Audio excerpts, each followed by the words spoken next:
আজকে আমার বার্থডে, তুই আমাকে কিছু দিবি না? ও আজকে তো বার্থডে। জানি জানি, দাঁড়া Yes. নে। তোর জন্য 100 টাকার বেশি খরচ করতে মন চায় না। নিজের বার্থডেতে কিচ্ছু পাবি না। বইটা ভালো, কত যত্ন করে দেখ, আমি কি সুন্দর করে লিখে দিচ্ছি এখানে। কই দেখি দেখি। প্রিয়জন, এটা কি? কি রে, তুই না আমাকে বললি যে তুই আমাকে মিস করবি না, ফোনও দিবি না।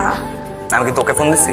আমি তো কল দিছি আন্টিকে, কারণ আন্টির হাতের মোলক পোলাও আমি অনেক মিস করতেছি।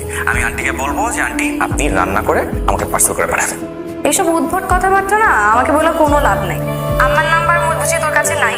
আর তুই যদি মোরগ পোলাও মিসই করিস বা আম্মাকে মিস করিস, তাহলে আম্মাকে কল দিবি, আমাকে কেন ফোন দিছিস? তাহলে কি টাকা দিব?